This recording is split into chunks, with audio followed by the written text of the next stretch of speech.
Hey guys, happy Thursday. Come on in. It's time for class. You need to be here. Come on, we getting ready. Y'all have y'all journals ready? Pens, people, what's it called? Pen, paper, pen, whatever, pencil. I opened up some stuff. I hope some good stuff. Stuff that you can learn from. Hey, Infinite Ease Audio. I had fun with y'all. So we had a Valentine's Day chat what was that, Friday? We had two. I think the 8 o'clock one got a little bit interesting. But I had a good time talking to y'all. And we had a good old chat. We had a good old chat. Oh, I don't know how to work this. You did miss it. We had a good conversation. If this is your first time joining, welcome to Emotional Intelligence 101. This is actually week 4. So in this class, we are learning how to raise your emotional intelligence so that you can improve your communication, your conflict resolution, and your connection. We are still in the self-awareness portion of the class. So this is where we are talking about you individually, identifying your areas of growth, things that you need to do better, areas that you can grow, learning about your own emotions, so that you have a good emotional awareness. And next, we're going to start talking about how to regulate your emotions. Next would be communication. Okay. But before I know a lot of you keep saying that you need help with your communication and that's where you struggle. I promise, we're going to get there. But if you don't know how to identify, manage, and process your emotions, you're never going to be able to communicate. So that's why we are starting here in the beginning with just recognizing your emotions and understanding them and all of that. Like I said, today we are talking about your emotional triggers. We're going to talk about what triggers are, how to identify your triggers, and how to manage your triggers, and why you even need to care about those things. Before we get into that, thank you for the gift, Trixie. Before we get into that, I want to go over a few housewarming things. Housewarming. What? I can't get it together tonight. Housekeeping is the word I'm looking for. So first thing I want to say, I know that there has been a lot of talk about what is going on with Hillman Talk and all of that. So, and I think I said this almost every week. I announced my class before they formally created this whole Hillman Talk thing. So I don't care what you call this class, as long as you show up. I hope that what has been going on with the admin does not jade you. I know a lot of people are like, oh, I don't want anything to do with it. That's totally understandable. I personally feel like it was too much going on because there also was no connection between the classes and the admin. So like for some of you that emailed me like, oh, I got my acceptance letter, I had no idea what y'all was talking about. Like, not at all. I don't know nothing about it. They asked me, can they create a Discord for my class? I told them absolutely not. Right? I'm not going to be there. Like, I'm not comfortable with that space being there, and I'm not there to be a part of it. So I have no idea what's going on with all of that. If you guys are in Atlanta, I recommend that you go ahead and support Jasmine's event. But we here. I hope that you guys continue to show up. I'm going to continue to show for you guys. I promise to go until May 30th, and that is what I'm going to do. So I don't care what you call it. I don't care if you don't call it part or nothing. Just show up because I'm just here to help, right? That's why I agreed to teach this class. I think emotional intelligence is a skill that everybody needs to have. Everybody can benefit from having it. And so that is why I show up to help you guys. If you have never seen me before, I am Erin F. Darden. By trade, I am an attorney. But I believe that it is my purpose right now, at least for right now, to help people understand the importance of emotional intelligence and building and maintaining healthy romantic relationships. Now, although most of the work that I do, really all the work that I do, is around romantic relationships, these skills work for any type of relationship. Mother, parent, child, work relationships. I learned about it at work. Any type of relationship. I personally choose to work with it in romantic relationships because I think our romantic relationships have a bigger impact on our quality of life, right? I think we are quicker to cut off a friend, or we will leave a job when we feel disrespected, but we are not as quick to leave a romantic relationship that we know is no longer serving us. And so I feel deeply about that. I think relationships, we need them, right? We weren't made to be alone. And so I think that romantic relationships is where I feel like I can make the biggest impact, right? We all deserve love. We all probably want love, even if we say that we don't deep down inside. I'm sure that we probably do. We need it. And so this is why I choose to work with romantic relationships. But again, even if you are single, you can learn something. Like I said, especially this portion of the class, we are still learning about you individually. Even if you decide to work with me one-on-one, right? Like, yes, I'm teaching this class, but this is my business, right? The name of my business is EQ for Love. So emotional intelligence for love. And so everything, thank you for the check-in. Everything that I do, we start with you individually, right? I have people come in and just say, oh, hey, my husband this, my husband that, or my partner this, my girlfriend that. But I want to talk about what you did. All right, I want to talk about the part you play in all of this, right? I'm very big on accountability. So even if you are not in a relationship, you are still going to learn a lot about yourself, and things that you can do to improve any relationship that is around you. So yes, guys, thank you so much for letting me know. Quite a few of you have inboxed me. There is another profile out there that is still in my content. I don't know how they are getting it because I don't have downloads available. But if you guys see it, can you report it? They have me blocked, so I can't see the page. So the other page, they're using my name, but they have my last name spelled wrong. So they have Erin F, Dardan, which is incorrect. Mine is En. So if you guys see it, can you guys please report it? Again, I can't see it because they have me blocked. But thank you so much for you guys letting me know, for riding. I appreciate it. Other housekeeping manners. Some of you are still asking about a syllabus. There is no syllabus because I picked the topics based on the conversations that we had. Thank you, Mariah.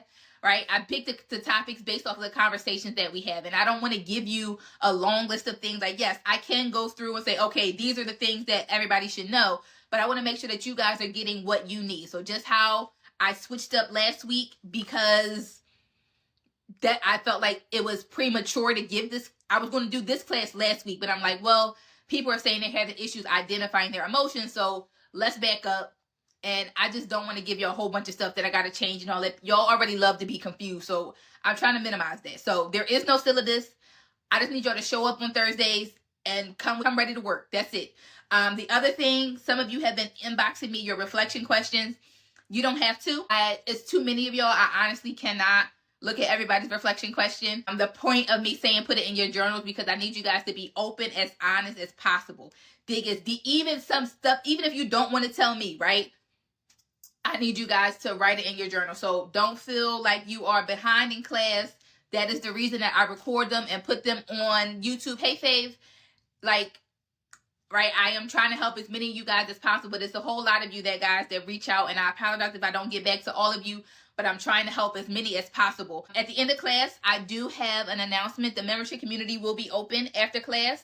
There is another way to work with me in a group setting. I'll give you a quick overview before we jump in. So the membership community, the way that is going to work is going to be a monthly thing. So while these classes are going on, the way that is going to work is you will have the opportunity to either watch here or on Zoom.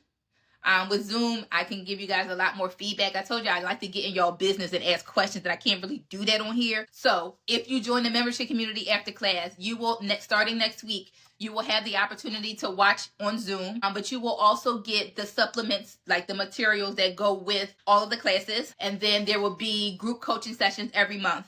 And there is a private community just for people that are going to be in a community. Again, I will get back to that at the end of class, but I just wanted to put that out there so that you guys know. YouTube, you guys are going to ask me. Yes, this is being recorded. Yes, it will be put on YouTube, the replay. Just give me, a couple days or so to get it up there. And yeah. What else? I think that is it. They must be screen recording. That's the only thing I can think of because I have it turned off where they can't download my video. So I don't know what else they could be doing. Yeah, I don't know. Thank you for the gift. Any other housekeeping? Just the regular rules. Guys, please come and be honest with yourselves. No projecting. You can talk about your experience, but do not project your experience on other people. No generalizing. So no all women this, all men that. Thanks, Faith. Right? Again, you can speak about your own experience. You dealt with somebody like this.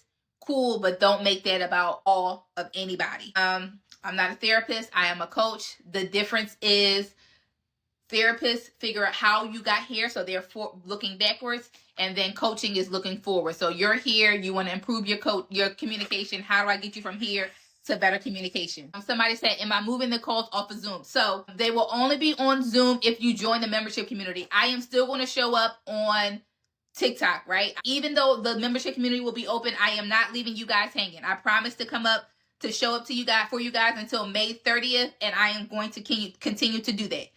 So you do not have to join the membership community to get this information. I am still going to show up like this. The only difference is the membership community will have the opportunity to show up on Zoom, and they will have like additional, like there's extra worksheets that go with all of these lessons that they will have in the membership community. However, even if you do not join, I promise you will still get the same stuff. I will still post the same reflection question. I'm still going to show up like this on Thursday. So don't feel pressured. Of course, I would love for you to join.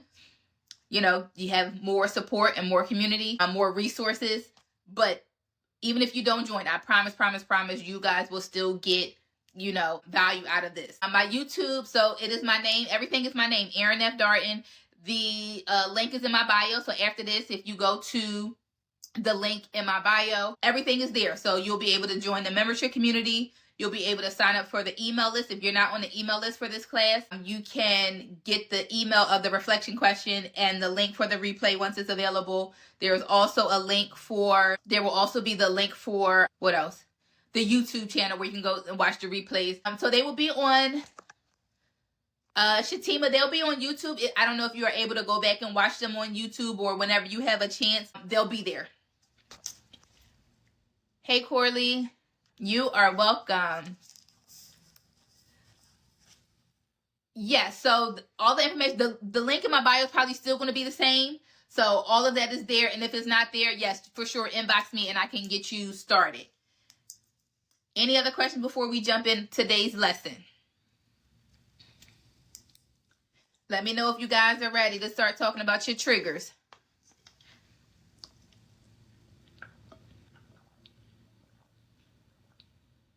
Okay, let's get started. So today we are talking about your emotional triggers. If you ever feel like you have a reaction to a situation, regardless of what the situation is, or to a person or something that happens, but it seems like you are overreacting. And I don't mean this in the sense of like you tell somebody something and like, oh, you're overreacting. That's not what I'm talking about. You truly can tell that your response is disproportionate to the situation. Right?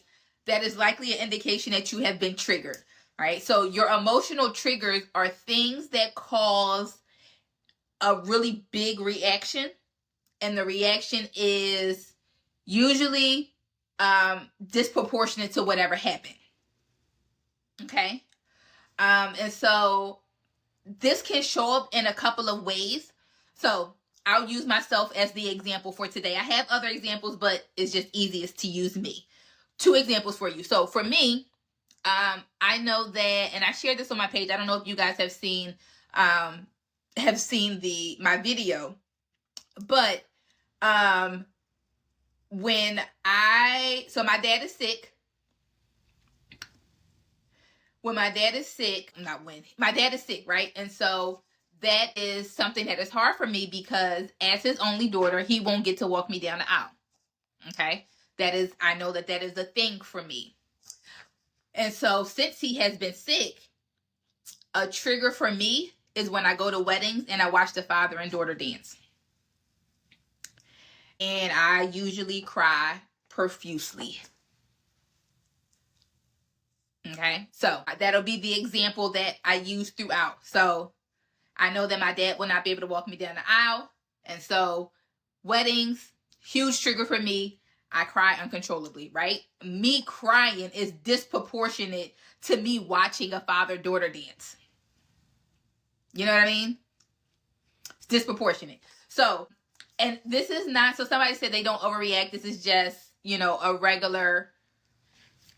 they just have regular emotions, right? So triggers and a natural emotional reaction are different, right? They're 2 different things, right? So your emotional triggers, They are usually, so 3 things. Somebody just asked for the definition. I'm going to give you 3 things that identify your triggers. 1, the reaction is disproportionate to the situation.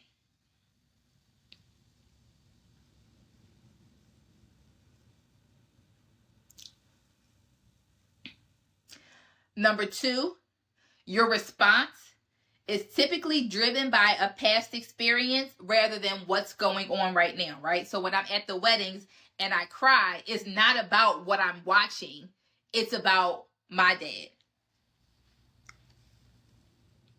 And then the third thing is that it kind of feels like automatic and it's so strong you feel like you cannot stop it. All right, so it's hard to regulate it. Okay, so number 1, your reaction is disproportionate to the situation. The response is driven by past experiences, not what's going on in front of you.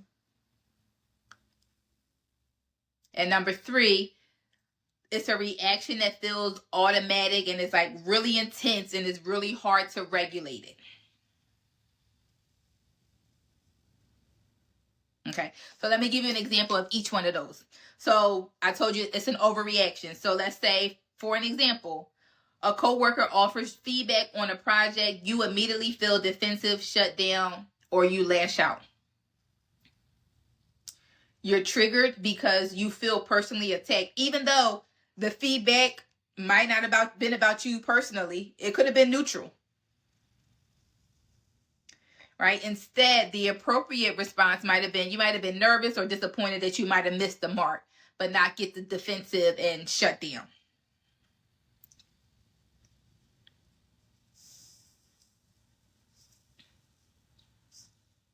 I'll give you another example for me, like same type of trigger. Recently, I went to my friend's father passed away. Clearly, this is going to be a trigger. Right? And when I tell you I cried the entire service, I have never met her father. Never, ever, ever met her father. When I tell you, like, I cried the entire, and I felt like I could not stop crying. Like, I was just in my head telling myself, girl, you better not ugly cry in here. But the tear, like, when I tell you the entire service. So clearly it was disproportionate to the situation in front of me. I've never met her father. It felt uncontrollable because I really felt like I could not stop crying. And again, it wasn't about her father's passing. It was about my dad. Okay. So you guys understand the difference between a emotional trigger. Emotional triggers is the topic. And just a natural reaction.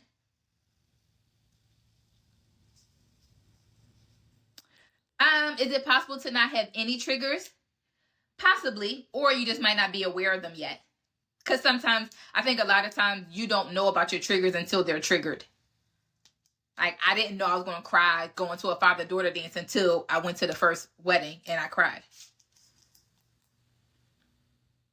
Right, so I think that my example, that is one way that it shows up. I think another way that it shows up that is usually more problematic. I actually was just working with a client and we were talking about the communication between her and her husband. And she says that, or I think part of his feedback for her was like, she just talks over him. Like, and she like raises her voice and talks over him. And so after she has said it multiple times, I stopped to ask her, like, well, what was the communication like? I said, well, why do you feel like you have to overtalk him? And she said it's important for her to get her point across. And I said, okay. And that prompted me to ask her, what was her communication like growing up? And you know what she said? Well, growing up, her dad always had the last word. Her dad did not care what her and like her siblings ever had to say, right? They could never explain themselves. It was whatever he said went. So now as a result, now that she can explain and speak up for herself, now she feels like she has to, right? It's a trigger. If she does not feel heard, it reminds her of when her dad did not allow her to speak up. And so now in her marriage, it was an issue now because, right, her husband's just trying to explain or he's talking and she had a hard time regulating and waiting her turn to speak, or even listening to understand what her husband was saying. She just knew she got to get it out, because growing up she was not allowed to explain, and now that she can,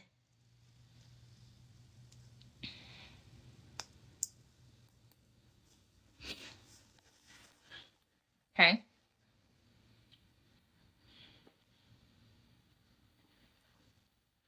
So let's talk about where these emotional triggers can come from. So definitely past experiences and traumas, right? Childhood criticism, right? That can make you sensitive now. If another thing that they come from is having unmet emotional needs. Maybe if you felt unimportant as a child, you struggle with feeling ignored in relationships. They can also come from your core beliefs, so believing that you're unworthy.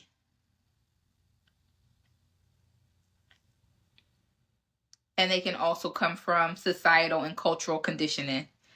So being told, don't be too emotional. Boys don't cry. And so now, as a result, you are triggered when your emotions are dismissed.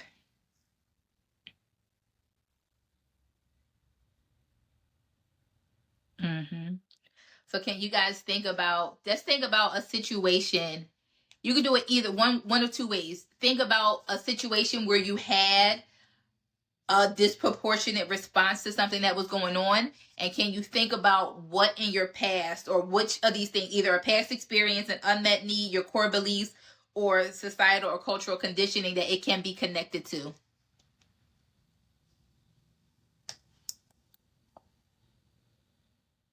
So it could, passive aggressive may be an indication that there is a trigger there, but you would have to dig deeper. Like, what is it that you are being passive aggressive about?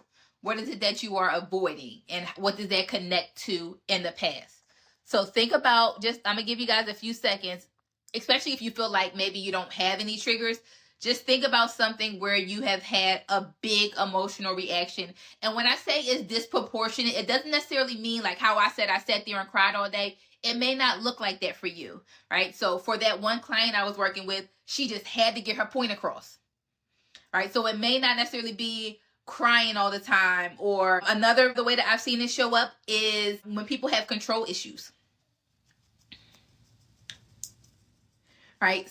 I have a friend who she will acknowledge that she has control issues because growing up, she felt like she did not have an option. She did not get to, right? Things happened to her as a child that she could not control. And so now she wants to make sure, like, to keep herself safe, that she has more control over things now, right? So it doesn't necessarily have to be a screaming match, crying profusely. Like, it may be your control issues. Like, it can, like, think about something that doesn't seem like, okay, it matches the situation. Like, it got to be about something else. And then take a second to think about what that past experience or traumatic experience could have been. Or is there some type of core belief there? Or do you have unmet emotional needs? So think about that.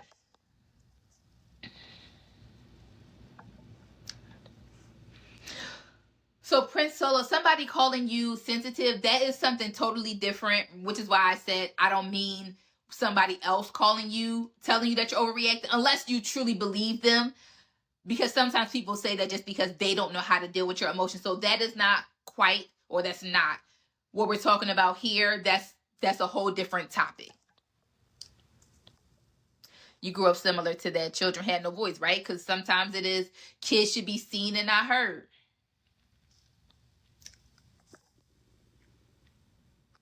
Light bulb moment.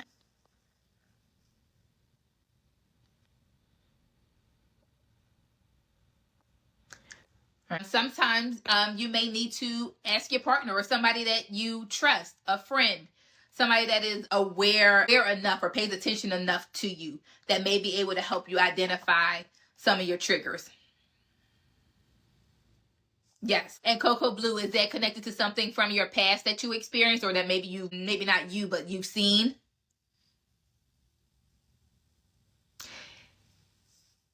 And where does your control issues come from? Like, do you understand where the control comes from? Because your voice was often ignored. Yep. We're talking about emotional triggers. And so I'm asking people to take a second and think about their emotional triggers and where it comes from. So either past experiences or a traumatic experience. Do you have unmet emotional needs, core beliefs, or some type of societal or cultural conditioning? So we're thinking about, what our triggers may be and where they are. Traumatic experience. Yep. Yep. Why do you get annoyed? One of my friends is like that. XD, why do you get annoyed when people ask you questions? Yep. Bullied. And so when you see that, it likely brings up those emotions that you felt when you were bullied. Traumatic experiences. You cry about everything. Do you know why you're crying? Dark skin, old belly.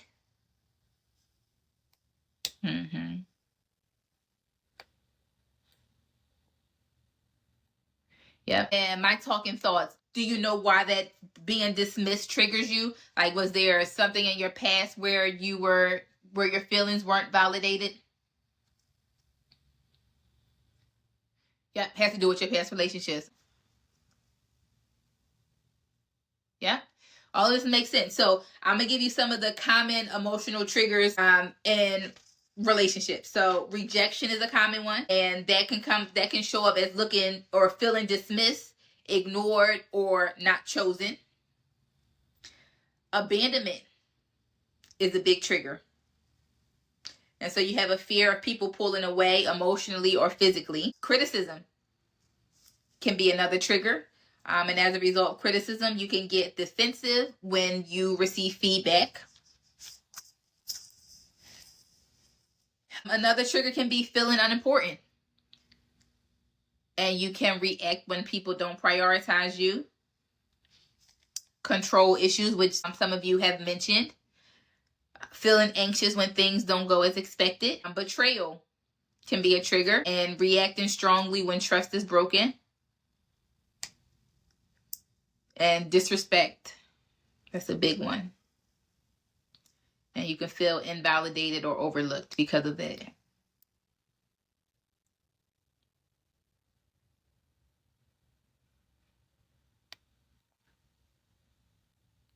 Okay. So let's talk about managing. Disrespect is a big one. Yeah, it is. You have a problem with wanting to be perfect. Where does that come from, Living Plus? Where does that come from?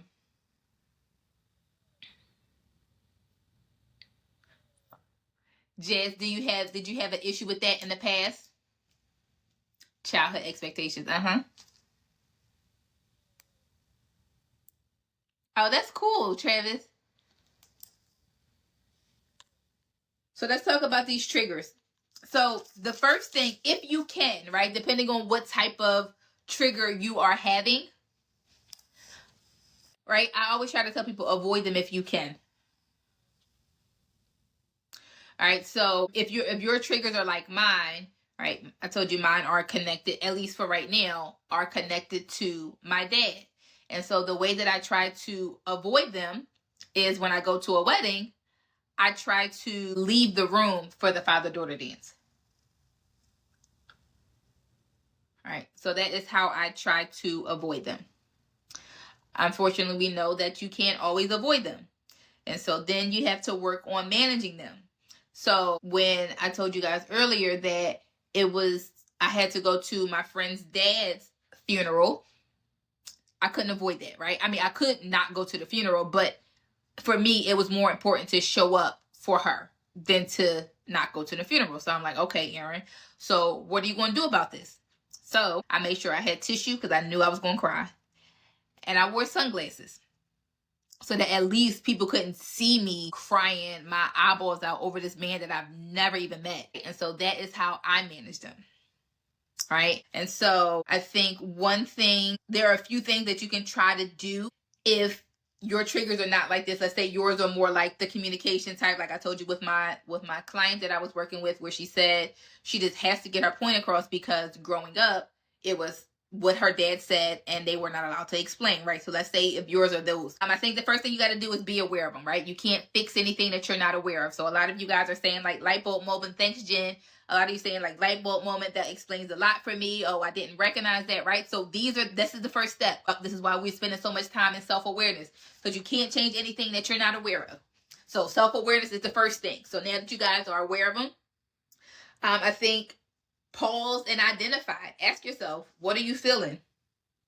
And what past experiences is connected to, right? I just asked you guys to do that. And a lot of you are able to say, okay, it comes from this, or I've had similar experiences. I know where this comes from. Awesome. If you can't, just take some time and try and think about it some more. Right? Try to reframe the situation. Right? Is your response about this person that's in front of you? Or is this about things in the past? Has my partner ever pretty much shut me up? Or does my partner give me a chance to talk? Right? Okay, if my partner gives me a chance to talk, he is not my father. He is going to let me talk. And so I don't have to talk over him. I don't have to scream to get my point across. He's going to give me that opportunity. Right, you got to start reframing your mind. Yes, my parent did not validate my emotions. However, I am fortunate enough to have a partner that does. So I don't have to do whatever the thing is anymore. Yes, some things have happened to me that were out of my control.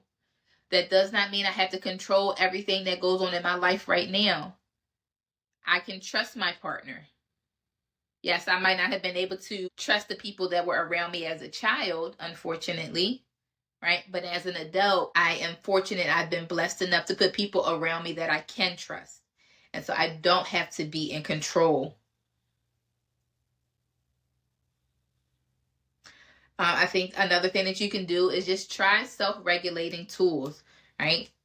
Do you just, one of my self-regulation tools, I actually like shut up, like zip your lips, shut up, shut down before you explode, right? Maybe you need to do deep breathing. Maybe you need to go for a walk. Thanks, Whitney. Right? Figure out what it is that you need to do to regulate and de-escalate. We're going to talk more about regulating your emotions in a couple of weeks. I don't know which class it is, but, right? Maybe you need to sit down. Maybe you need to leave the room. I was talking to somebody the other day, and I was saying, actually, I had this conversation twice. Maybe y'all need to be separated. And I'm not saying take a break. Physically not in the same house for a period of time, right? Because both of your emotions need space. The issue is sometimes is that when you're in the same space and you have to give both of you your emotions space, but the person is still there. And so they are catching the heat while you are trying to calm down.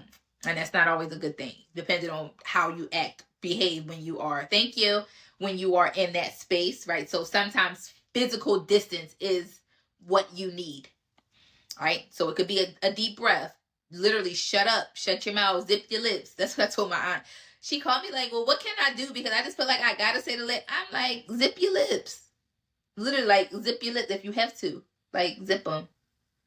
You just need to not cause any more damage with what you want to say.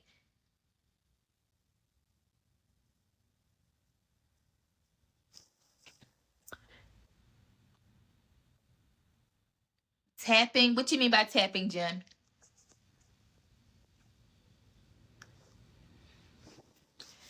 Divinely favored. Do you know where that comes from?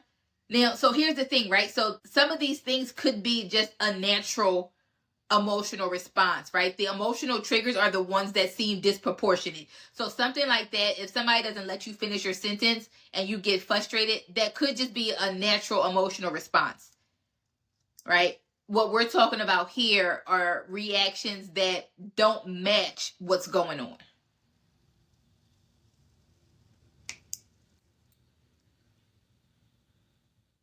Okay. And then another thing that you can do to help manage your triggers is to communicate them, right? Communicate how, what the trigger is making you feel instead of just shutting down. So let's say your partner, you don't feel hurt or whatever, right? So instead of saying you never listen to me, because maybe a parent never listened to you, you can say, when I feel unheard, I get frustrated because I grew up feeling ignored.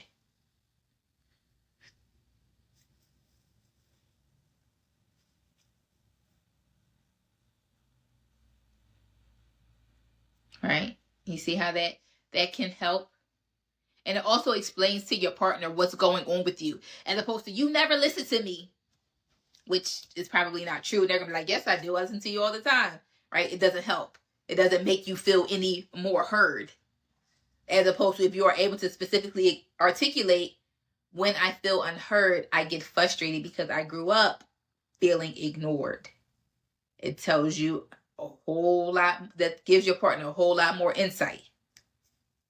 It also lets them know that it's not about them, because most of the time it's not, right? It's about a past experience, a past traumatic experience, your own thoughts.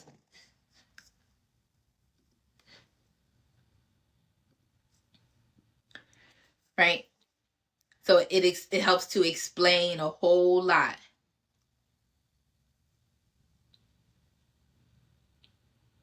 Okay. Happen on your thigh or anywhere. I say, if it helps, try it, right? I think that's like a skill, a tool to like kind of ground you again, to bring you back in, down to reality. Mia, what could be ADHD? Oh, you tap now, count on your fingers. So yeah, I think if it helps you to regulate, to bring yourself back down, I say do it, right? The tools are endless, right? And so yes, I can name some things, but if you know what works for you, do it. Yep. You leave out the reasoning. So pure, Ashley. So if it is your partner, I would explain, because it gives them so much more insight, right? It helps them to be more empathetic, as opposed to you saying, when I feel unheard, I get frustrated. But if you explain why, because I grew up like this, right? It makes people understand you more. Okay, so, and the other thing is, it lets them know that it's not them. So, and what you're doing by explaining where it comes from and letting your partner know that it's not them, a lot of times that means they can better help you and better stand the issue, right? If you get frustrated and you have an attitude, okay, I know this is not about me, so I'm not going to blow up at her, or I'm not going to match their energy. I know this is not about me. And they may be able to say, okay, babe, let's take a second. I understand you probably feel unheard because of, how you were raised. Remember, it's not about me, right? You are giving them more to help you with.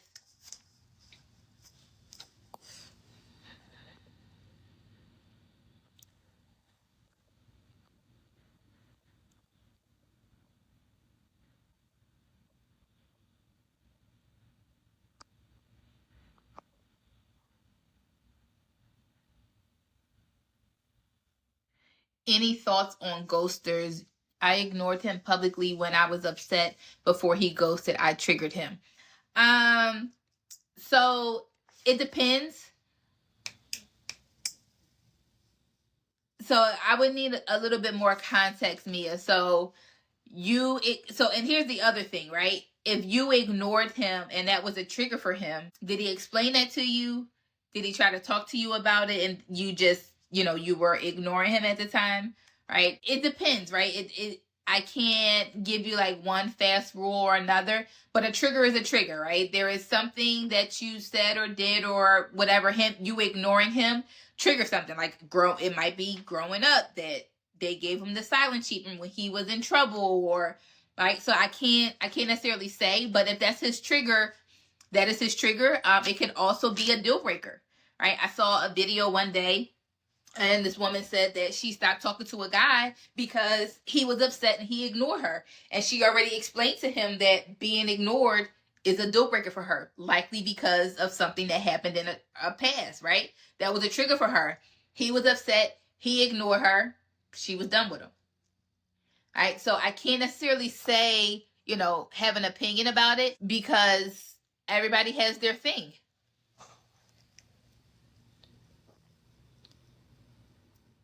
You scrolling, you read me just in time. Perfect, Lex. Okay, Jess, so you say removing yourself helps you regulate, but you don't explain. My recommendation would be at least to say, hey, I need a second. I need a second to regulate. I'll be back. Don't just walk away and don't say anything.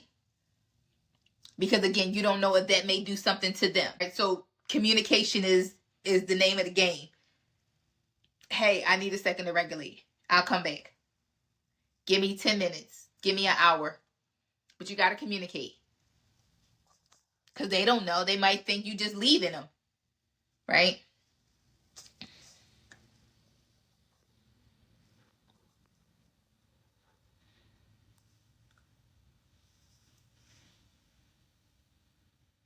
What do you do with people who purposely try to trigger you? If I had the option, they wouldn't be in my life.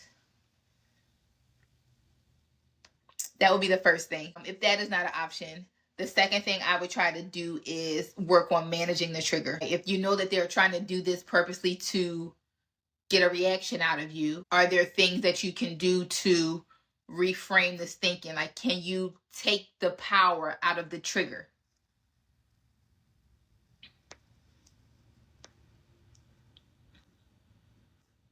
Welcome back, babe. Okay. And so recognizing your triggers in the moment. I think there are physical signs, right? Is your heart racing? Are your palms sweating? You got knots in your stomach? Are you getting hot? For me, I cry a whole lot, at least for these two triggers that I was telling you about, right? What are your thought patterns? Are you jumping to conclusion? Are you assuming the worst? Are you filling in the blank with stuff that's not, right? Your feelings are getting involved, right? What are your behavioral signs? Are you shutting down? Are you lashing out? Are you avoiding? So let me see. Think about a time where you were triggered. What emotional or what physical signs can you recall? Your ears start ringing. All of the above. That's good that you recognize these things. So if you feel like you maybe don't understand all of your triggers, right? This is maybe a way to work backwards. If you notice the physical reaction in your body, right? Maybe that is where you start to think about, okay, well, what was happening before I felt this?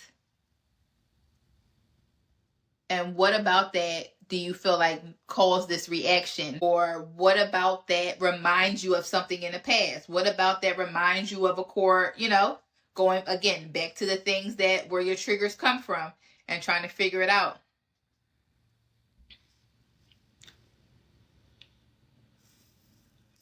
So let me ask you guys, give me one thing that you can do to try to manage your triggers the ones that you are aware of.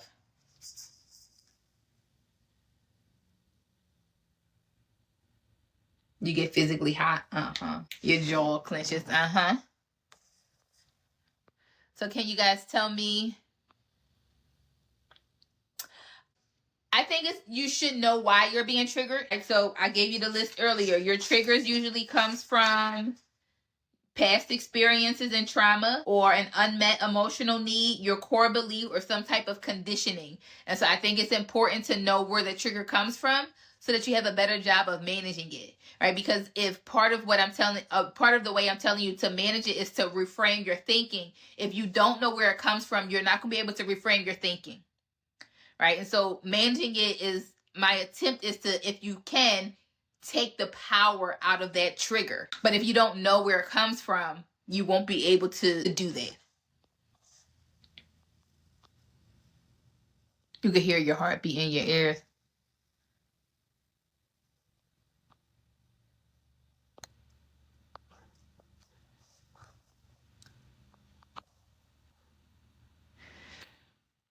If you don't know where it comes from, you got to take some time to think about it.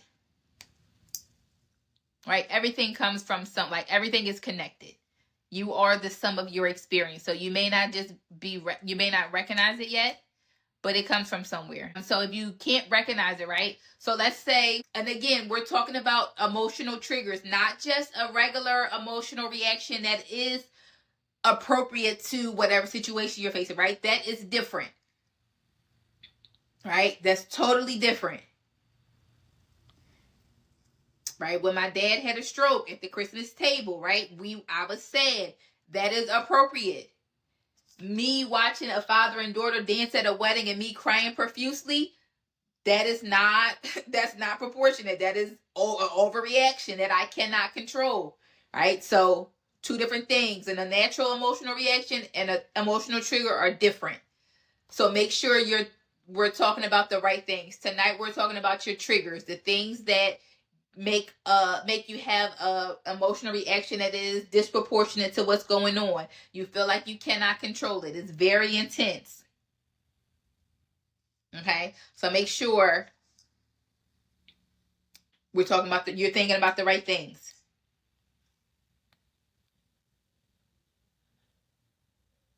Okay.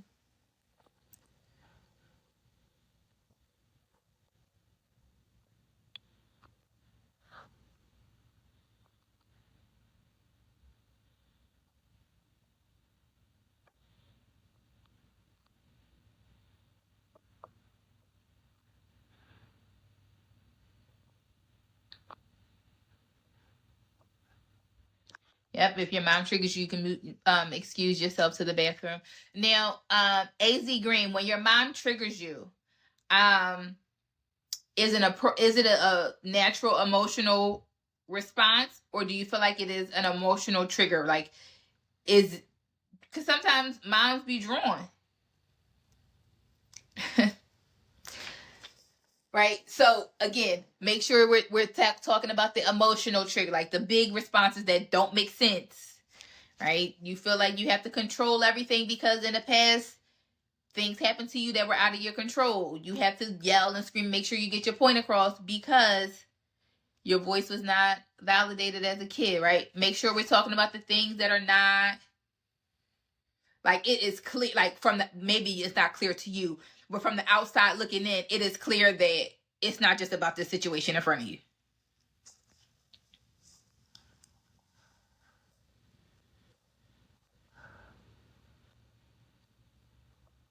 And Caroline, what can you do? What can you do about that to try and work on that trigger?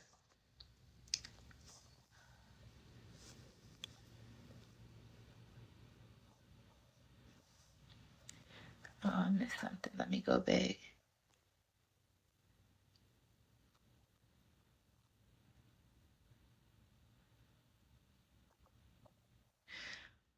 What do you do if you cannot escape the person that triggers you? I would dig deeper into what this trigger is and what they trigger. What is it that they trigger from you? Again, is this something that is appropriate? Because again, some people can cause you certain emotions, and it's probably appropriate sometimes. It is.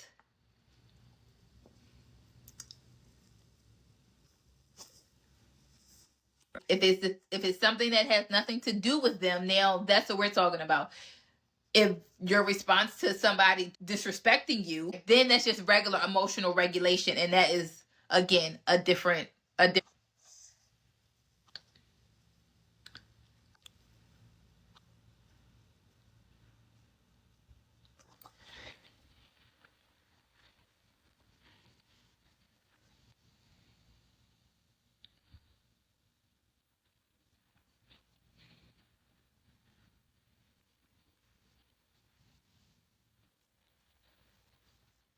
Okay, so here I think this might answer your question, Josh. So how to check if you're triggered? I have some questions. You guys ready to write it down?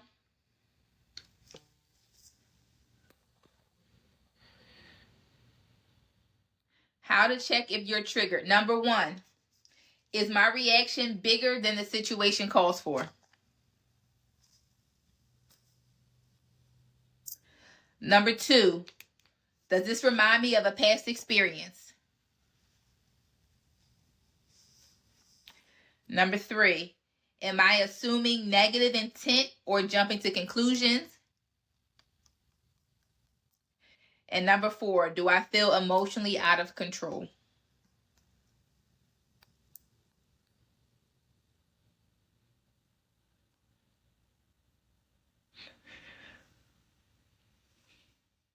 Yes. How to check if you're triggered. Number 1, is my reaction bigger than the situation calls for? Number 2, does this remind me of a past trauma? Am I assuming negative intent or jumping to conclusions? Do I feel emotionally out of control?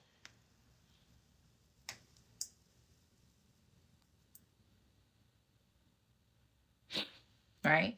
So those are the things to let you know if you're triggered, right? So, okay, here's another way that you can look at a key difference. A trigger brings up old emotional wounds, while just a regular emotional response is going to respond to what's in front of you.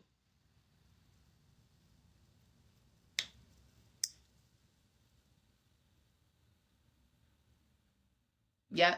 And so, Adiva, what is it about your boyfriend following somebody new on Instagram? Like, what are you inferring? Like, what, I guess, either negative intent or what conclusions are you jumping to just from him following somebody new? All right. That's the part. And then again, you got to work on reframing it. Has he given you a reason to believe this, or is this based off of past experiences?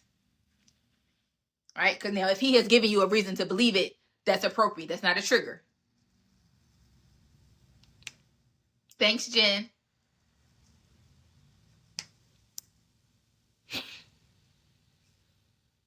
Is invalidation a trigger or just a normal thing to be upset about? I think, again, it depends. Is it that this person in front of you is invalidating you and actually doing that?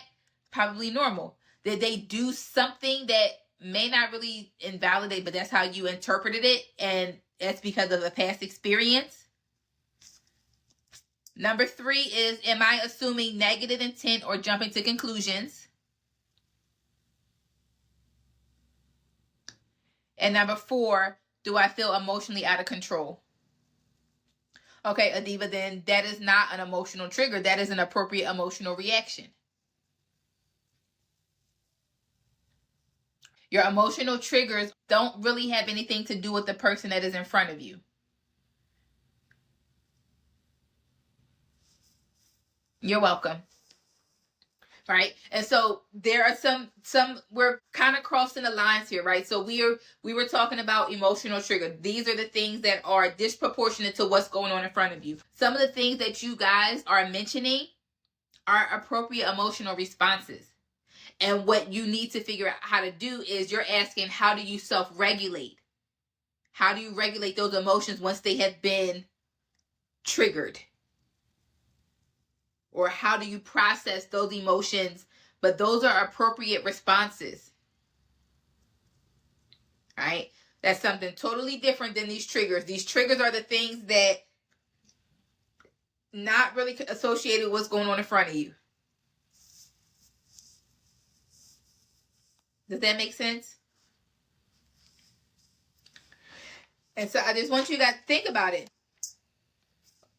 Take some time and think about your emotions, or like the last reaction that you can remember, and ask yourself, like, what was the situation? You know, is this am I reacting to, does it make me think about something in the past, or is this something that the person in front of me has done?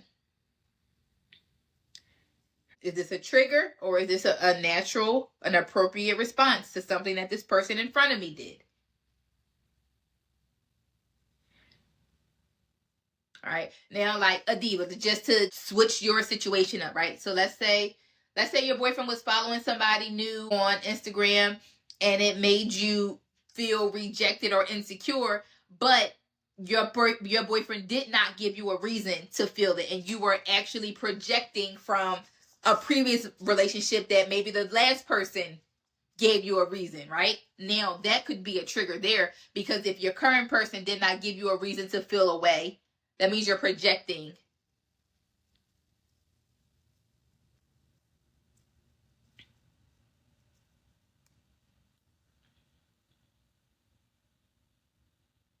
Okay. All right. So, right, here's the other thing.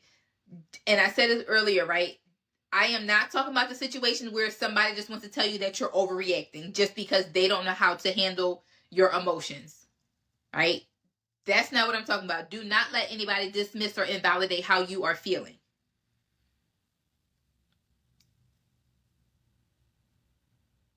Okay? Right? I'm not talking about those instances where people are just being manipulative and that's not it.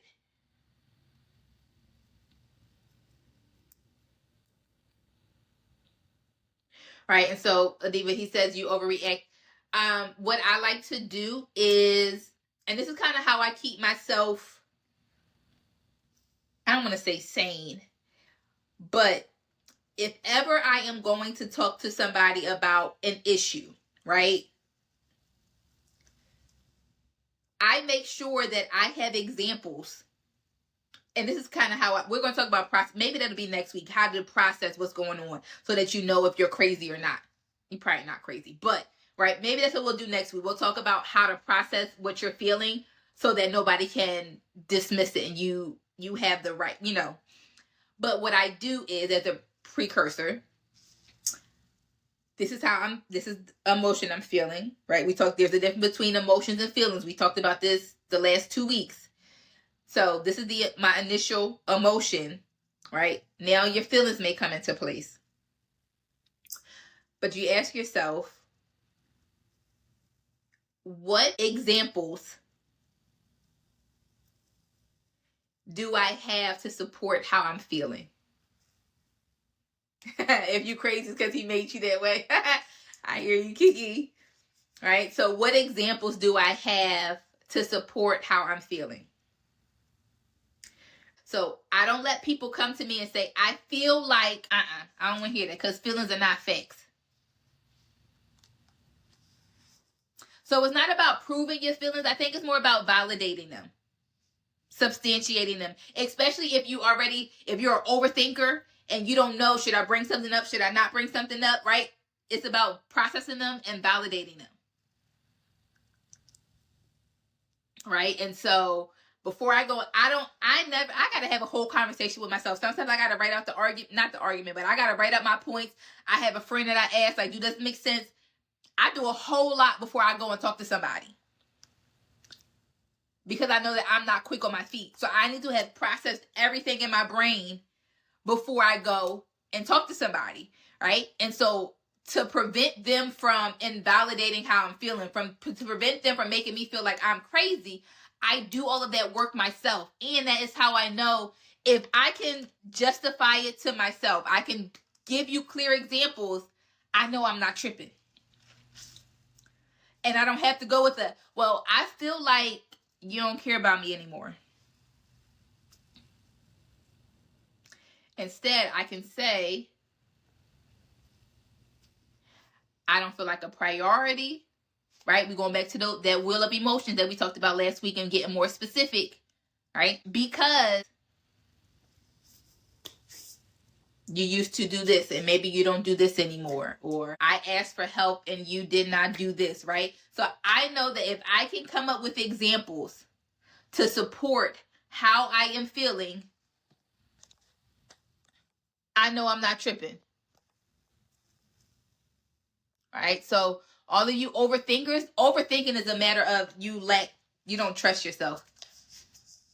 All right. Because there is a part where you do need to think about things and you need to process, but you have to stop thinking when you have come to the right conclusion. And you know that you come to the right conclusion when you've gone through the different avenues and you can support it. Did I miss somebody's question? How do you bring up these examples but not constantly bringing up the past? Can you give me more details, Nia? What do you mean by bringing up the past? Like past things that they've done, or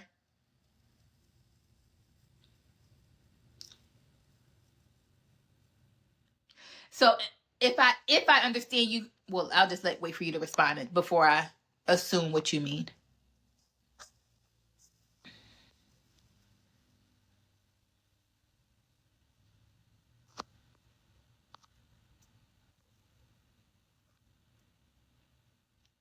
See, AZ Green, that used to be me. That after the conversation was over, I would think of some more stuff that I should have said. And that's when I learned that I'm not quick on my feet and I need to take time to think about everything first. Thanks, Coco Blue. Right? That is, once I realized I had to keep going. Unfortunately, my ex was okay with it. He understood. He's like, no, it's okay. Like, we can talk about it as many times as you want. It got on my nerves because I don't want to keep talking about stuff. And that's when I learned about myself that, girl, think about it first. And then I come to you with, what I need to talk to you about.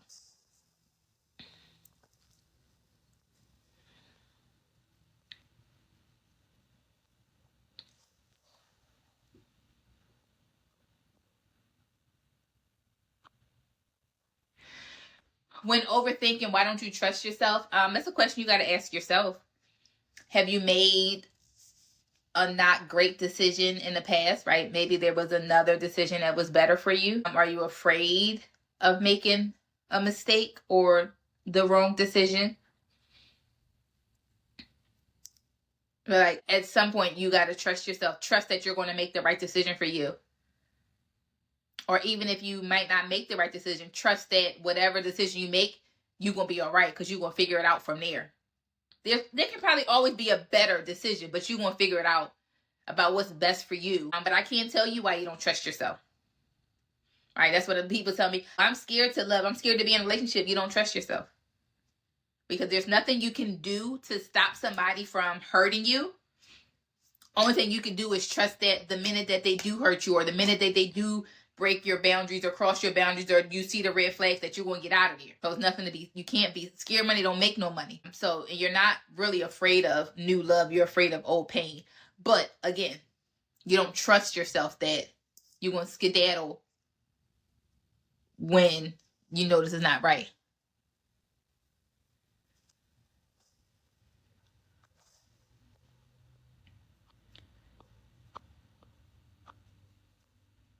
Made multiple bad decisions, right? I mean, and that's real. And so I think when you have made, I won't even say bad decisions, right? There were better decisions that could have been made, right? And so I think what will help you make better decisions this time? Do you need to slow down? Do you need to think things through more? Do you need a better sounding board? Did you really take time to consider all of the options? What made you make a bad decision? Now, if there were better decisions to be made, but you made the decision that you felt like was best for you, I wouldn't consider that a bad decision. Because based on the information that you had at the time, you believe that this was the right decision for you.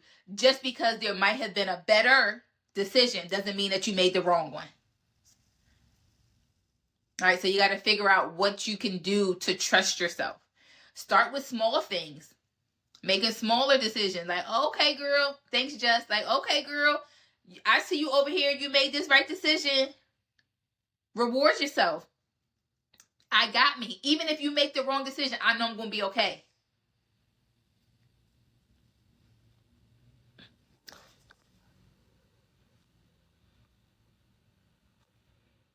Yep, afraid of making the wrong. And you look again, scared, and I know that this is going to depend on whatever the situation is, right? Some decisions are easier to make than others, but I think as long as you look, scared money don't make. I always ask myself, what's the worst that can happen, and come up with a plan for that. If you can come up with a plan of the worst thing that happened, you good.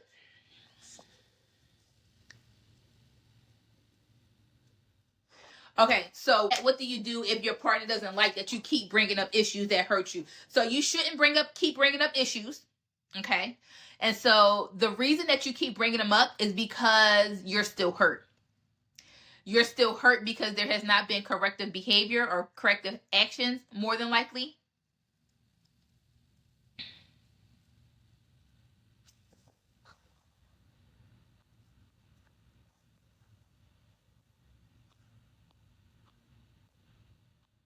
right?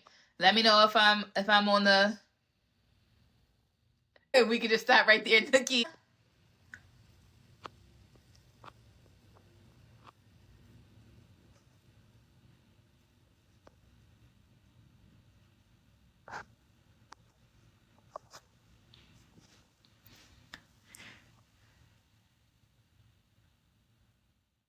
Okay, so yes, so you can talk about it, but this is the thing, right?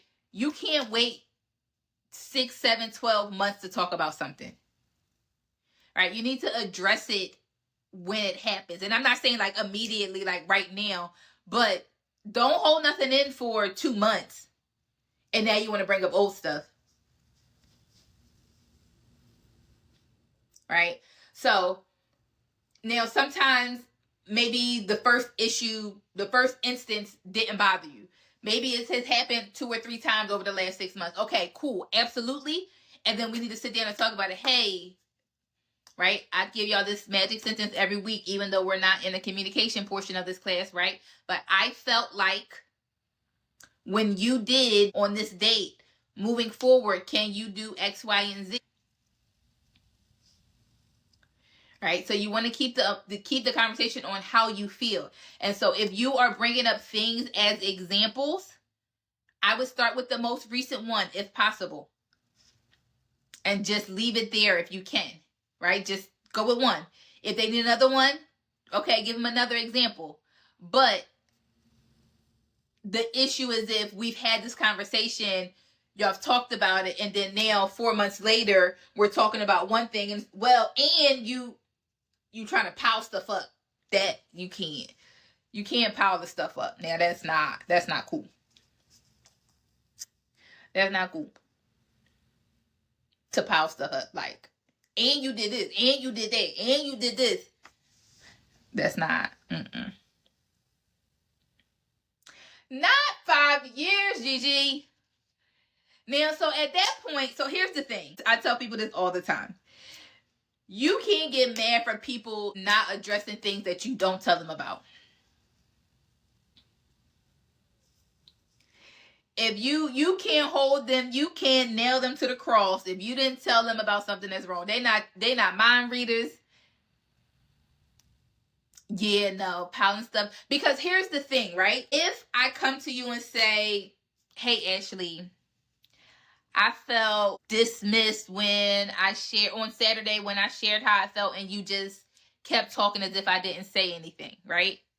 I have given you the opportunity. We could talk about what happened on Saturday. If you come and want to talk about Saturday and 2 years ago and 5 years ago, and I can't, it's going to be very difficult for me to explain all of that, even though explanations are not necessarily necessary. I could say I apologize.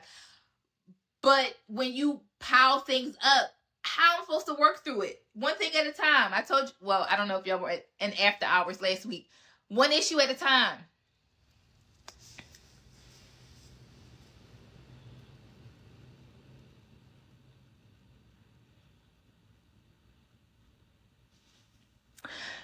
Just so, but how long are you establishing this pattern? And how long do you need to recognize that it's a pattern before you talk about it?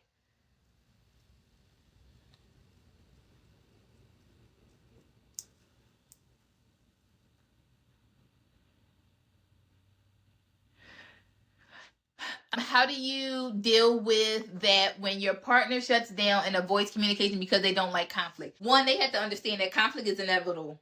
It's how you deal with it that matters. I don't know that you can have a healthy relationship. You can't have a relationship without conflict. And that's any type of relationship. So conflict is inevitable. Y'all gonna have a disagreement. It's how you handle it that matters. A lot of times when I'm working with people, what we're working through is how to fight. Not even the actual issue. Before we can even work through your issues, we have to come up with a healthy way for y'all to resolve conflict. I think that might be, if I could tell people like one thing that needs to be at the top of their list when they talking to, like, figuring out their partner, figure out how they handle conflict. Because that I don't want to tell people, but that's going to be a huge issue. If y'all can't figure out how to talk, I don't know how you're gonna make it. At least not not have a healthy relationship. And y'all know how to talk. Y'all know how to have difficult conversations. Of course, nobody likes conflict. It doesn't feel well. Some people do. Some people with the shits. I will say that. But believe it or not, a lot of people are not. I'm very conflict averse.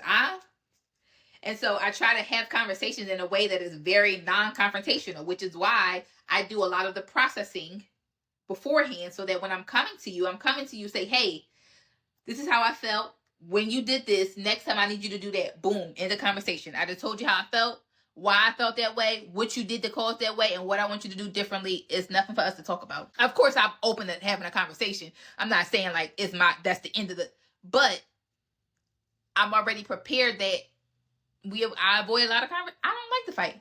Don't raise your voice at me. Oh my God, I probably cry.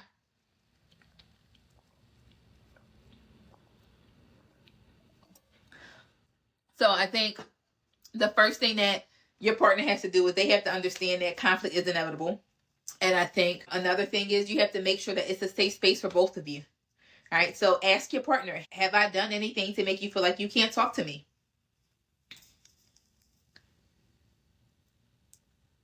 Right? Because sometimes we do things and it's unintentional, right? I told you guys this story before. I had a guy that I was dating, and when he would tell me something, I don't let people complain about stuff too many times before I jump into what we're doing about it. He didn't like that. He wanted to just vent. It's not my style, right? On a personal level, it's not my style. What we doing about it? I don't care about it. I'm so sorry to hear that. Doesn't really do anything for me. But that's what he wanted. We had to have that conversation though. To this day. He actually just texted me today. To this day, I don't jump in with solutions anymore. I didn't know. I thought I was being helpful with trying to offer solutions. What are we going to do about it? Where are we going? But to him, that was dismissive. So sometimes we are dismissing somebody's emotions and we don't mean to. We think we're helping. So I think the first thing is, one, understand that conflict is inevitable. How you deal with it, that matters. Two, making sure that you have a safe space where both of you can talk. So having a conversation about how you communicate. I think the third thing is understanding each other's history with communication. Did you grow up learning how to communicate? Did they not? Were they allowed to express themselves as a child? What are their fears with communication? Like, what is it that they are afraid of? A lot of times people are afraid that their emotions are going to be dismissed or invalidated, right? I need to reassure you. I promise you I will not do that. Even if I do not understand how you are feeling, I will always acknowledge how you are feeling. I'm sorry you feel that way. I understand how you feel that way. Thank you for sharing that with me. All right? So you got to start from there, I think, before you can even get into the issue. But you got to understand why your partner shuts down and won't talk to you.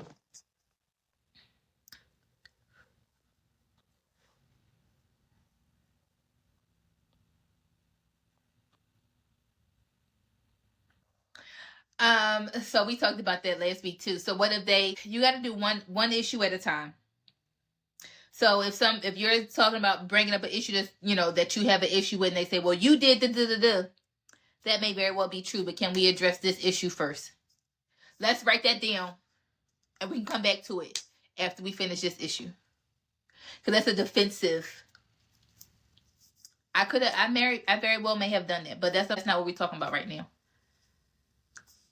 That's a big defensive thing, deflecting. Like, I probably did, but can we finish this conversation first? Let's write that down, and as soon as we're done this, we can revisit that. Yeah, Mia, yelling is a big no for me too. I would cry.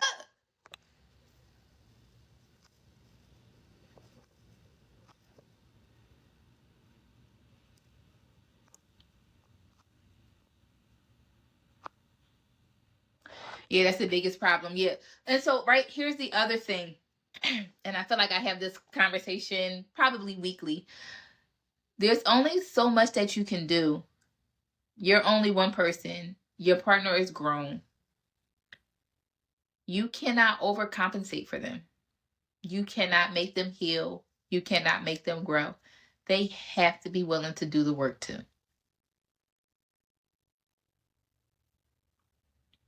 They have to. Which is why, I only work with people if I know that they are willing to do the work. I'm not about to sit here and pull your teeth. Nah. You can go see a therapist to figure out why you're not willing to talk and all of that. And sometimes I do have to direct people to therapy. That's outside of my wheelhouse. I don't think you're ready to move forward until you can get through that, right? So, and y'all, every week y'all ask me questions. Well, how do I get my partner to do this? You can't make anybody do anything, unfortunately. They have to be willing to do the work too. And it's okay. And I understand that, right? If it's something new to them and they have not done this, they may be hesitant. They may grow slowly. I get all of that. But they got to be willing.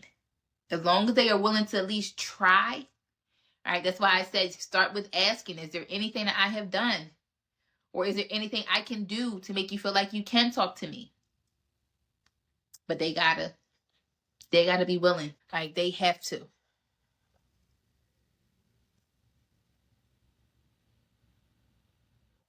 That's awesome, Jai. Keep picking up on your triggers and figuring out, which, if you can avoid them, or how do you take the power out of them? What do you need to reframe your thinking and all of that?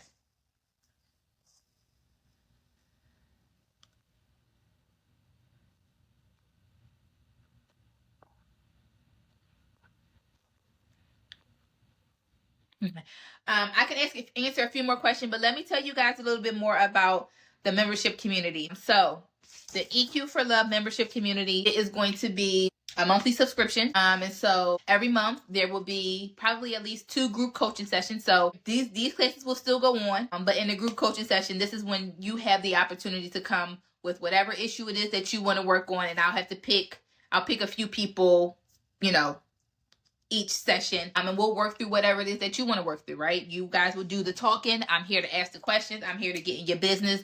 I'm here to ask the difficult questions. You can roll your eyes at me all you want. I'm cool with that. That means I'm doing my job, right? I'm here to ask the difficult questions.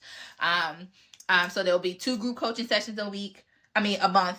And then we'll continue to have these classes. You will have additional resources. So I can show you the resources for this week. There is one sheet to help you recognize if you're having an emotional trigger or a natural reaction. Let me show you what it looks like. And then there is another worksheet. Let me log in to see what it looks like. And then on top of that, there is a private community just for the members of the community. This is where we can engage all day long if y'all want. Again, it has to be a safe, that is my number one rule, y'all. I will give y'all your money quick, fat, back, or refund if this is not going to be a safe space. Because the things that we talk about are sensitive in nature. I know I joke a lot, but I really being a safe space that is going to be the deal breaker. That will get everything shut down. Because it is very important that people feel safe opening up and talking. So let me show you guys what's inside. So again, you do not have to join the membership community. I am still going to show up on TikTok. But if you do join, you will have additional resources available to you. So I will show you what's in here for week 4 for your emotional triggers. Can you guys see? All right. So this is what it's going to look like. So inside, the worksheets for this week. So this is how do you tell if it's an emotional trigger versus just a regular reaction. So you have this worksheet for you. And then this one is, this one is where is it? There's 2 worksheets in here. So this one is the emotional trigger versus a natural emotional, so you can figure out which is which, right? These are kind of the questions that I gave you, right? Is my reaction bigger than the situation? Does it remind me of past experience, right? Some of these things are the things that we went over in class, but they're additional examples and questions on that worksheet. And then this one is just helping you to understanding your triggers, recognizing signs of your triggers, right? There is also, I don't know if I could see the private community in here. There is a private Facebook community. Let me see if I can find a link where we'll be able to talk and all of that all day long. So how do you guys, let me show you. If you are interested, the link is in my bio. The link is in my bio. The link is in my bio in case you guys are interested, because y'all going to ask me 50 million times. So when you go to my profile, something went wrong. Okay, this link, can y'all see? I can't see the chat anymore. Okay, can y'all see up here? So here's my profile. Click on the link. Click open. All right, so here's the very first link, EQ for Love membership community. It's going to open this here, right? You can click join now. It's going to take you right through. There are some more information up here.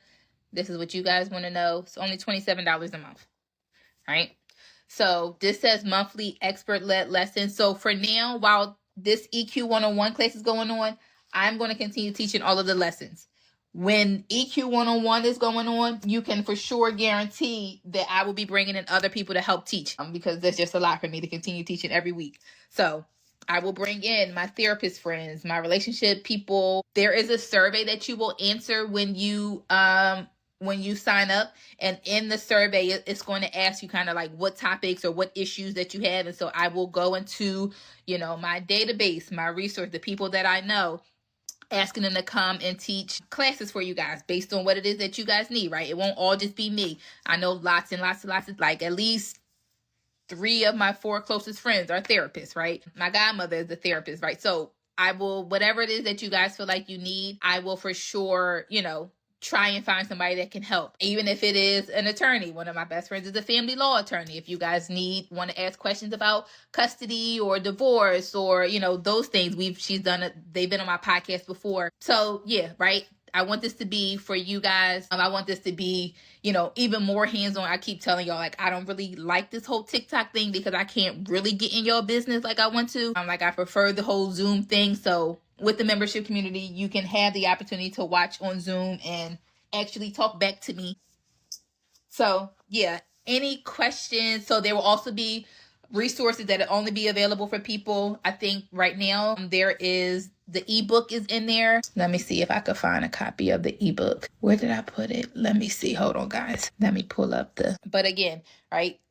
Everything is not fleshed out because once again, I need your input. I don't want to just be putting stuff in here that y'all don't want or need.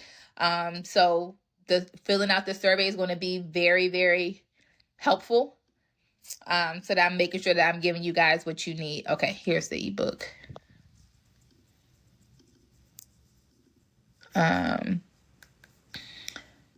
So this is already in here. So intro to emotional intelligence, understanding your emotions, effective communication, increasing intimacy, managing conflict with emotional intelligence. So this will already be in there. If it's not, I'll make sure that my girl uploads it. Any questions? I hope that you guys do join me in the membership community. We're going to have a good time over here. It's just a way, because I also understand, right, that a lot of you have reached out to me about wanting to work with me. I understand that one-on-one coaching is not in everybody's budget right now. It's hard outside. I get it, right? That was another reason that I wanted to create the membership community, because this is another way for me to work with more of you, all right? Y'all spend more than $27 on food at one time or twice a week. So I wanted to do something where I know that I can help, a lot more of you, and still make it reasonable. Do you guys have questions? Yes, it will also be beneficial for people that are not in relationships.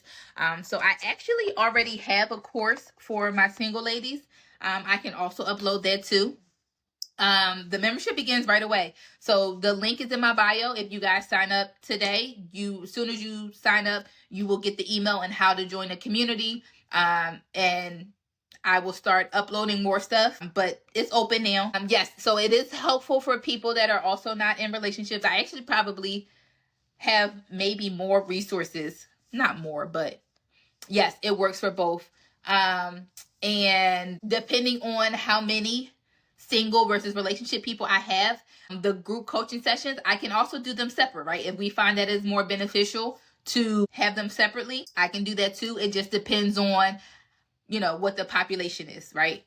The mix up. Do you have to be on Facebook? So the community is on Facebook. You don't have to be on Facebook for the other stuff.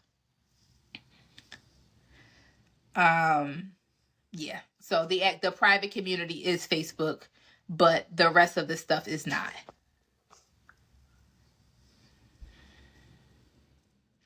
So everything that I do, even though the focus may be on romantic relationships, I always deal with the individual person, right? So just how today we've been talking about your emotional triggers. Yes, they may show up and affect your romantic relationships, but we're talking about you individually in your romantic relationship. So even though I tend to focus on romantic relationships. It's still about you individually, like, right? So the point of this is so for you to become a better you first, and then ultimately a better partner. But everything that even when we're talking about communication, right? We're talking about your communication style. Even if you don't have a partner, you need to know your communication style. Even if you don't have a partner, you need to know how to process your emotions and how to articulate how you're feeling. One of these classes I want to do, there's only a few more on self-awareness that I want to do. I want to talk about how to process your emotions.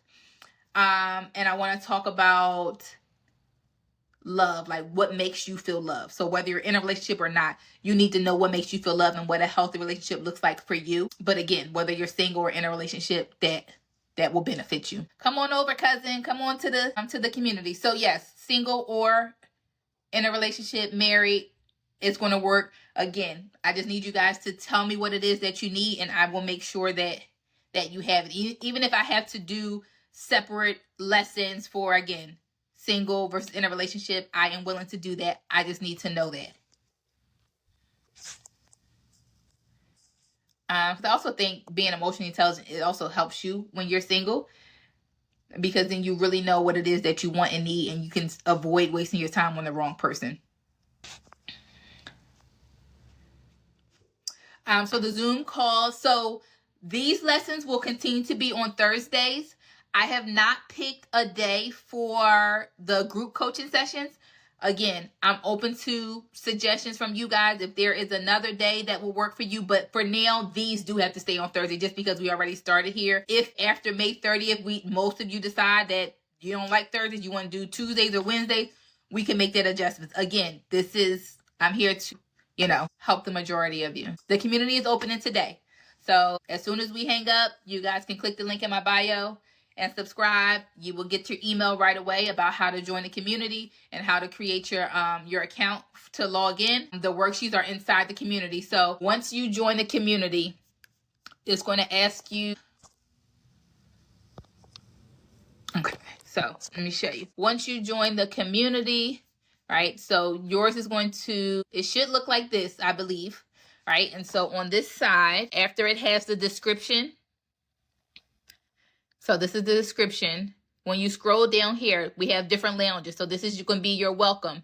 This is where I have to upload this video, but it's going to explain like your welcome. Here is where the EQ stuff is, EQ 101. This is where you find the worksheets for today. You see week 4. I will be going back and adding weeks 1 through 3. I'll probably do that over the weekend. And live workshops is nothing there yet because that won't start until after this EQ 101 is over. So this is when I bring other people in to teach, or any classes after May 30th will live here. And then the resources will be here. Okay. I like Thursday too, because I usually call it Thriving Thursday. Is what I used to do, like Thriving Thursdays on social media. Yeah.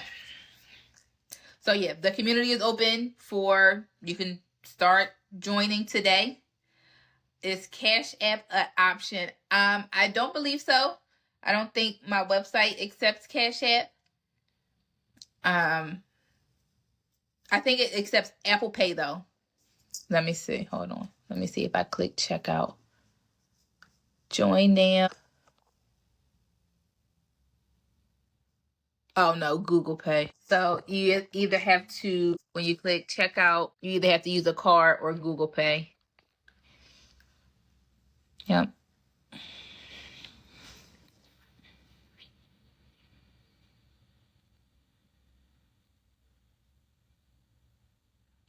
Moku Yubi.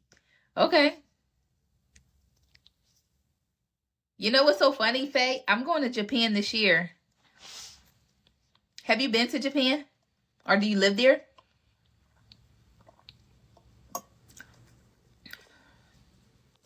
I'm going to Japan in July. I'm taking my niece.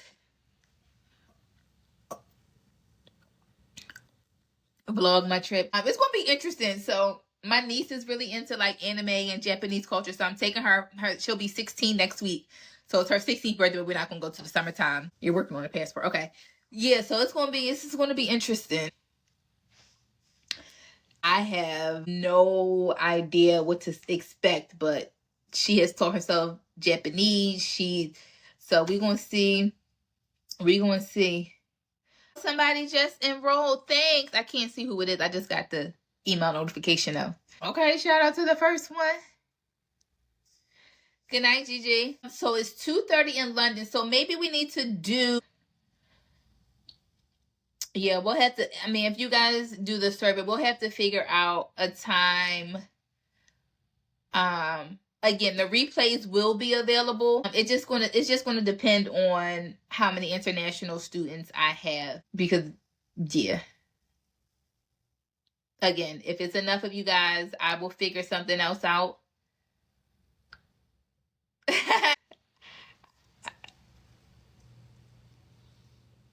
You're not the only Londoner. Yeah, so I had somebody from East Africa asking, but when I did make an accommodation, I loved it. So yeah, it just depends. Again, I'm flexible. They was on my head. They were, and then didn't show up. So it just depends on how committed you guys are. I actually wasn't about to go get a glass of wine. Y'all still want me to hang out? It's 10 o'clock at night. I actually need to go pack a bag. I'm supposed to be headed to. I'm headed to Philly in the morning. Miss CEO said go pack. Yeah, I feel like I need to go pack. Y'all have any other questions before I get out of here? I'm not staying on here till 11 o'clock with y'all tonight. You are welcome. I hope to see y'all in my community. I could see that somebody already signed up, but I couldn't see who it is. So shout out to, let me see if I can see. If I can see. No, that's not on here. I can't see.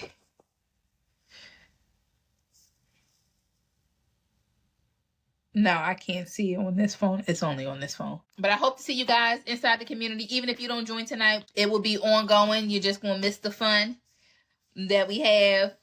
Good night, y'all. I will see y'all next week. If y'all in the community, I will see y'all there and talk to y'all in between time. If not, y'all have a good weekend. And I will see y'all next Thursday. Join the membership community. We're going to be a good time. All right? Good night, guys.